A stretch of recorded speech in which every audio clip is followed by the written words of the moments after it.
when I just got into the PvE world, you got like a little intro for every single class. You know, go over there, defeat the centaurs or defeat the ghosts of Ascalon or whatnot. But after that point, you find your first heart, you do it, and you're probably level 2 by then, and the next heart is level 3. So when you go over to the next heart trying to do it or whatnot, I seem to die every single time until I start getting over that hump. And once I reached a certain point in the human area, I think it was like around level 10 and whatnot, I was just kind of lost. Like, I thought I had to keep going for hearts, whatnot. It was very much, it kind of left you with that independent feeling of you just going out there and doing it. So it did not hold your hand basically at all. I felt through PvE and whatnot, which, like I said, is refreshing. Did you guys have any experiences when it came down to that? I noticed really with as soon as we got into, like, where you say you hit that hump at level 10 or 11, a lot of us, me included, like we really encounter that, and I'm sure Kellen has stuff to say on it, but for me, like, as soon as I hit level 11, running through story quests in my story, suddenly I'm at level 17 stuff, and I'm like, I can't do this, like, I have to go somewhere else. Yeah, and the thing is, they pushed a lot about their dynamic events and how many different styles they had and everything, and after you finished a dynamic event, it actually usually led to a next one, like, you know, push these centaurs out or protect the people of this certain village or whatnot, so you protect them, and once that happens, they took, you know, an X amount of villagers, so you had to go to the next area, kill the centaurs and free the villagers. Once you did that, it says, you know, the quarrel has subsided and whatnot and everything. Yeah, and that's over near Beetleton, right? Yeah, exactly. And after that, you're like, well, okay, I guess I have to wait for it to recycle Just again. find another heart, really. And yeah, and like I said, it was such a bittersweet feeling because I explored a lot more in that game than I would have in any other game. I mean, I went around and found every little nook and cranny, and especially going for the skill point setups. I loved doing those and everything, but some of them, like I said, were a little bit difficult. And actually, when I was doing the story for PvE, it took a half an hour for me to kill one human boss in the personal story. A half an hour. I didn't touch personal story. I mean, me and Paul encountered that. I mean, yeah, I agree that it was difficult, but at the same time, if you didn't have difficult bosses and it, you know, it didn't take a long time, wouldn't that just leave you feel like, you know, ripped off? Well, that was the thing, and I actually ended up commenting. You know how they kind of had like those little notation things, you know, how did you like it and everything, how was the story? I commented in it, which was fun. I mean, there were two different guys, and what you had to do is attack one guy until his health went down all the way, or like a quarter of the way, and then the other guy would heal him, so you'd have to attack the other guy until he stops healing, then go back to the other guy, and just, it was a rinse and repeat, which was nice. It was kind of refreshing, kind of brought it back to like the arcade style kind of thing, and it added a little bit of strategy, which was fun. But I could not DPS down the guy you know, for a half an hour. So I thought the approach they had was nice, but how long it took just took forever. Me and Paul encountered a couple story quests where we sort of struggling to kill bosses. Oh yeah, we almost wiped it twice. Not even a boss. My level 8 story quest for my Necro, I couldn't pass it by myself. I didn't have enough DPS. I tried like a bunch of times, and it wasn't even a boss. It was just a random bandit or something inside Divinity's Reach. I just couldn't kill it. I had to run away like 3 times, and it took me forever. It took me probably 20 minutes to down that one person, and then afterwards, the next storyline was level 14, and I was maybe level 8. I was like, I tried it, and then gave up instantly when I saw the levels, so I was the weird thing I think about personal story and PvE and dynamic events and hearts and all this stuff, I think that ArenaNet has a really different idea of what we're supposed to do in PvE than what we people are kind of raised think on. we do. Yeah. I think it's really different because I think they expect you to do dynamic events and hearts and also I think they kind of just mean for you to just do it all. Like, I mean, you kind of go through, okay, I've done all the hearts. Well, now let's go into the story and do that part. Okay, now I'm high enough level to do my next heart. I mean, I don't really know. I don't know what their flow is. I think they have an idea for what the flow is supposed to be. I don't think any of us really figured it out, though, because I think something that was, again, mentioned a lot in the forums, and what I found myself doing is I would complete an area. I would be completely done to the point where I could not do the next heart. I didn't touch the personal story. I didn't really want to go there. I wanted to see if I could do it just by doing dynamic events, hearts, and just skill points, whatever else is in the world. So anyway, that's what I was doing. And what I found is that I said to myself, okay, I cannot do anything else in this area. I have tried the next dynamic events, I have tried the next hearts, they're too hard.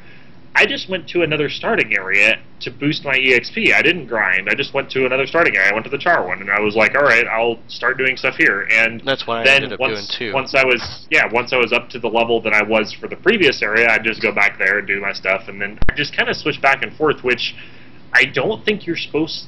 I'm not sure if you're supposed to do. Did they? I don't know if ArenaNet wanted us to switch back and forth between starting areas. I don't know if they wanted us to just stick to one area because it didn't feel that there was enough content to level in one starting area. When I do we keep grinding like dynamic events to level? Mm-hmm. Like the one at Beetletune, do you just keep escorting the Doliac? I mean, honestly, that's what it came down to for me. I mean, I kept escorting and whatnot. Then, like Kellen said, I ended up just going to the Char area, which was refreshing. I mean, it's not like you're, like he said, I mean, you're not grinding.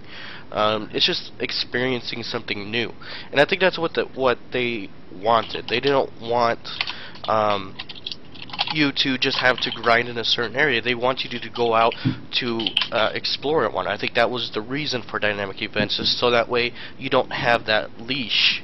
You know, when I played WoW and whatnot, you had They don't want the straight linear path. Exactly. Right? Yeah. I think a note on dynamic events. I noticed that I played the Char area quite a lot during the beta. I played a lot of the Char starting zone, and one thing that I noticed about dynamic events is that they were pretty easy to miss. Like, if there were certain dynamic events that I just didn't know existed. I'd been in the Char area for hours doing, you know, this. I actually repeated the first 5 levels of the starting Char area before you even got out of town, probably about 2 or 3 times just with the different characters and everything. And there was this one dynamic event that only happened once, and I happened to be there at the time where it happened. And I was like, I didn't even know this was possible. This is completely new. And while that was kind of cool, it was also kind of annoying because I kind of thought, well, I could have done this earlier and not have to go somewhere else and not do this, you know, whole thing. I think dynamic events really need to be told to the player better if you're in a zone. I mean, running across them is cool, but if you're, you know, on the other side of this tiny little town area, you're not going to see the event that's going on maybe a minute's walk away from you. It's like, that doesn't make a lot of sense to me, and I think that if they put it on the map, just like if you have a section of the world unlocked and that's the section you're in, you should be able to see all the dynamic events that are happening in that area, not just the ones that you happen to be nearby. I agree. But one thing that actually ended up happening for me was I was playing Char. I just ended up re-rolling for Engineer because I wanted to try something different. And when I was sitting in a town, you know, just doing some crafting out, you know, in the areas, I would be just sitting there, you know, crafting or whatnot, or emptying my bags, you know, all that kind of good stuff. And then you would hear a character come up to you saying, you know, there's this band being attacked on this caravan or whatnot. We need help. And I didn't realize that they were actually talking to me, I guess. And I would go towards where she came from, and there's the dynamic event. So they actually have people come up to you and say those kind of things for the players too, which I thought was kind of interesting and didn't like take you out of the world at all for the immersion and whatnot. I think I noticed that is one thing that they've tried to make that happen. I noticed that happened to me when I was walking around a field. Some guy's like, my farm's getting attacked. And went over to him. Sadly, the event was like, it pretty much got taken over immediately as soon as I got there. That's And then I there's was a just about giant to say troll that. right next to it. I don't know why you didn't tell me about the troll. So. Thanks for leaving that out, jerk. Yep. That's funny. I was about to say something along those lines, that a lot of the time once the NPC got to you or something like that, then the event would either be like half over or it would be on to the next stage. I mean, I would just like updates of when it starts. You know, if I really like the dynamic events and I wanted to take part in all of them, Yeah. and I didn't like that I had to be in the right place in the right time, and maybe an NPC comes to talk to me to experience that. I would just like to be more aware I of pretty what's much going on. felt in that the world. same way when I was trying to get a hold, or trying to be around when that shadow behemoth came up in the human swamp area. Like, it had a pretty broad range. Like, you could be pretty far out from the swamp area to see that dynamic event pop up, but once you go a little bit too far, it goes away. So I had to keep like going back to see it. It says, you know, the swamps are still slumbering or whatever it said. I was like, okay, but I only caught it once because, like you said, I mean, it's kind of hard to be there for certain dynamic events when they're happening without knowing, you know, where they're happening or where they're even at. Yeah, But you could influence when that happened. So especially with the Shadow Behemoth, you could influence when that happened. Pretty much, it was based off of how many of the portals you destroyed. Yes. Okay. So what if you don't So if you destroy portals, destroyed- does it come? Yeah, it'll eventually happen, but it wouldn't. You can get it to respawn relatively quickly after that if you killed more portals. Yeah, I was about to say something really quick because I know we need to move on to the next topic. But I noticed that for some dynamic events in the Northern area, you would talk to the people who were like little escort missions who had the kind of weird star icon above the NPC, right? And they kind of escorted them and palled around with them for a while. Some of those would trigger dynamic events too, which is kind of interesting. Like the whole system seemed to be really nice, really in place. They just didn't tell you very much. They didn't say. They didn't effectively show you that this will lead to this, this will go to this, here's what's happening here. I think that could, again, be beta is beta. They could be refining this stuff, I don't know, but it didn't feel quite right to me, and that's all I really want to say on that, because I could go on So forever. did that's you the guys- point of all the feedback. So, besides the Shadow Behemoth, I mean, did you guys actually... Because I know towards the end of Beta Weekend event, they did have the final hour event or whatnot for the Black Moa. But did you guys actually experience any other guys, or if you guys have anything The to say? shaman. That shaman. I got so much to say on this. I mean, did anybody else actually kill him? Yes, and there's different ways to kill him. Pretty much, if you have a lot of people there, you just need to throw bodies at him and zerg him. But the best way to do it is just have only 4 to 5 people there, because I don't know if they did it on purpose, but the scaling was really off. You could have 20 people there, and you're gonna have to throw people at him for 20-30 minutes. Yeah, just one shot. And That's but with probably 4 to that's 5 probably plays people, into scaling. yeah, but with 4 to 5 people, it was difficult. It was really difficult, but you could still kill them. I killed them both ways. So, Yeah, my group that I was doing it with, it started out as kind of like a 10-man group, and that was not enough. And eventually, the whole starting area was there. We probably had 30 people working on this guy for a half an hour.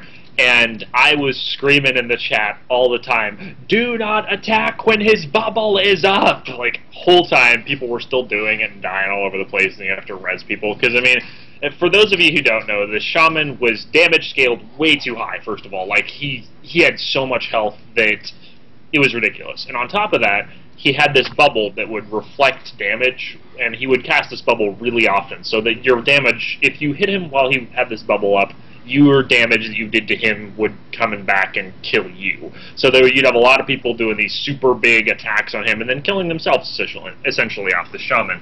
And so what ended up happening is we had, when his bubble was up, everyone would back off except for a few people who were dumb enough to keep up there, keep hitting. Everyone would back off, and then he'd throw his nukes, and then everyone would just kind of try to avoid him. The second that shield went down, everyone would swarm back and start doing their attacks and everything, and then back off and then attack and back off and attack, and it was this big kind of, it was expand and contract, really. It was pretty crazy. And during the time when he was bubbling up, we